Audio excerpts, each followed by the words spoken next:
Hi friends, మనం ఈ వీడియోలో నిరూపక భిన్నం రిప్రజెంటేటివ్ ఫ్రాక్షన్ అంటే ఏంటి, అసలు అది మనకు ఏ విధంగా ఉపయోగపడుతుంది అన్న దాని గురించి క్లియర్గా తెలుసుకుందాం.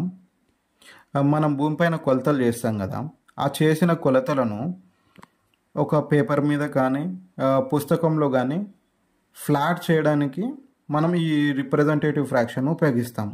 అంటే మనము భూమిపై ఉన్న కొలతలను స్కేల్ రూపంలోకి మార్చుకొని ఫ్లాట్ చేయడం జరుగుతుందన్నమాట.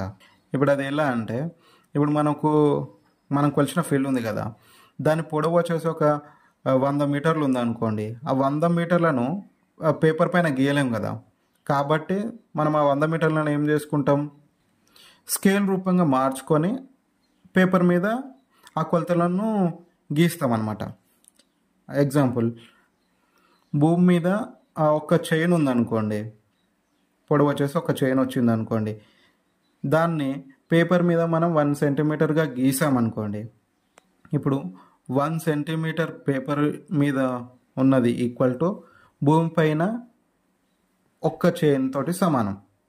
ఓకే, ఇప్పుడు మనకు ఒక్క చైన్లో 100 లింకులు ఉంటాయి. ఒక్క లింక్ వచ్చేసి 20 సెంటీమీటర్స్ ఉంటుంది కదా.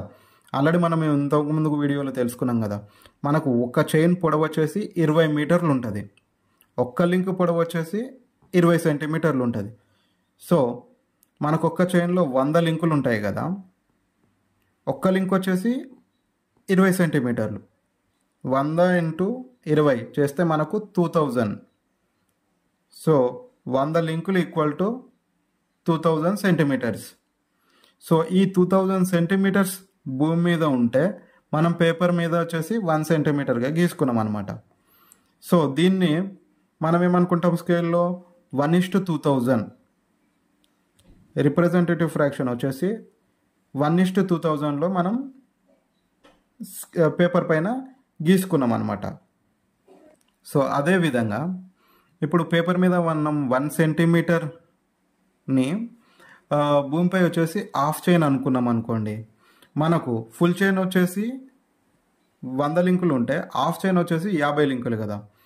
సో 50 × ఒక్క లింక్ వచ్చేసి 20 సెంటీమీటర్లు, 50 × 20 సెంటీమీటర్లు చేస్తే మనకు 1000 సెంటీమీటర్స్ వస్తుంది కదా.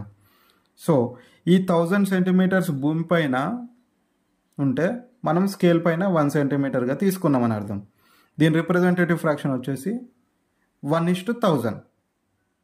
సో ఇలా భూమిపైన 1000 సెంటీమీటర్స్ ఉంటే మన పేపర్ పైన 1 సెంటీమీటర్గా గీసుకున్నాం. ఈ విధంగా మనం భూమిపై ఉన్న కొలతలను స్కేల్ రూపంగా మార్చుకొని పేపర్ పైన ఫ్లాట్ చేస్తాం.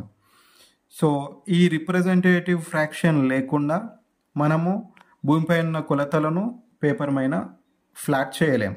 కాబట్టి ఇది మనం ఖచ్చితంగా దీని గురించి తెలుసుకోవాలి. Thank you friends.